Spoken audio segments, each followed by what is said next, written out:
Hey everybody, welcome back to my channel. We have got a very fun build that I'm very excited about because it's officially October, which means, it's basically Halloween. The entirety of October for me is just Halloween. I love Halloween, I love all the spookiness, and I wanted to do a build like as soon as possible in order to show that. Now I love this build and I hope you love it too because it was super fun to build and I'm actually really happy with it. So without further ado, let's get into the time lapse and I'll explain a little bit after I'm done. Let's go.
So here we have the final build. This, of course, is the Baba Yaga's hut, or the chicken hut, whatever you'd like to call it. I love this build so much. I love the movement based on it because, it looks so cool. Like, I was trying my best to get this kind of planky look by putting some indents, and I think it worked really well. Now, one of the hardest parts is, of course, I made it on an angle.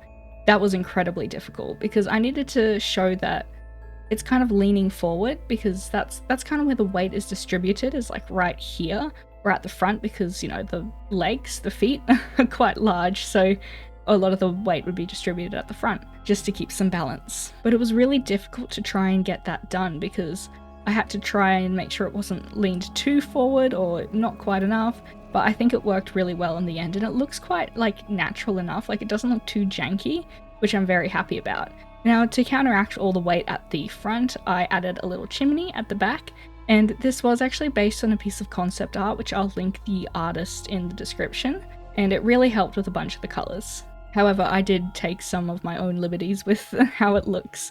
But one of my other favorite parts is kind of like the disheveled nature of the house, because, you know, if your house is walking around, it's obviously not going to be that structurally integral because, you know, it's shaking around, the roof's probably going to be caving in. So that was really fun to add.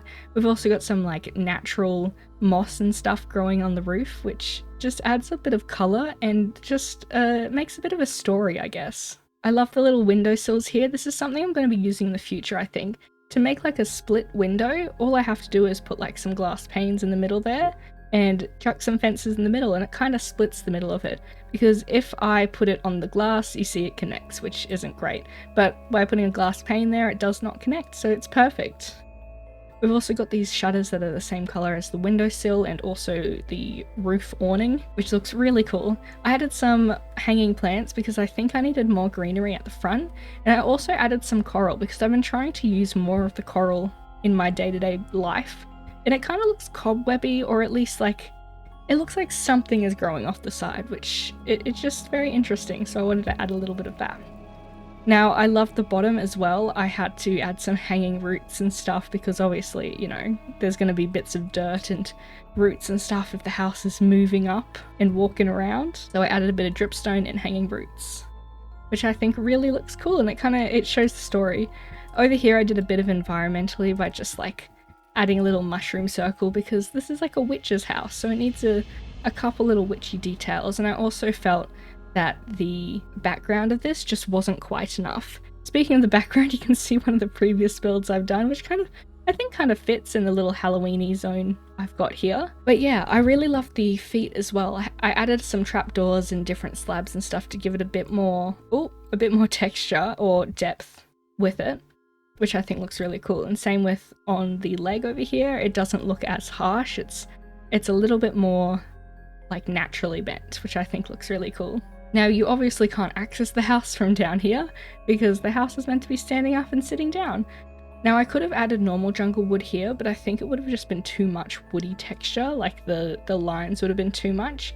So I think by adding the stripped jungle wood, it works really, really well. And I want to use this more in the future, maybe with different types of wood, because I really like this. The only reason I used the jungle wood is because it went really well with the cyan and the red together because of like the undertones it's got. But yeah, overall I'm very, very happy with this build. This is probably like my favorite house build that I've ever built because it looks so cool.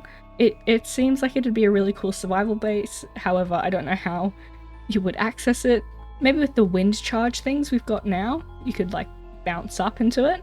But yeah, there is unfortunately no interior in it, but like it's a perfect square, so there's loads of opportunities to make interior. However, this bit is a little bit awkward, but you know what? It's fine. Now overall, I love this build. I wish we had some more color options so I could make this woody texture a little bit nicer, but overall I really do like it. Like looking up from afar, you do get that depth of a log hut that you wouldn't usually get. So yeah, that's about all I have time for. I hope you enjoyed the build, and I hope you also like Halloween just like I do, because this was so much fun to do. And I'm very excited to do some more spooky builds for the spooky season. So let me know if there's any specific ones that you'd like me to do, because this was lots of fun and I'm sure I could find some more, but if you guys have any, then I'd be happy to give them a go as well. Thank you so much for watching. I hope you enjoyed the video, and I hope to see you in the next one. Goodbye.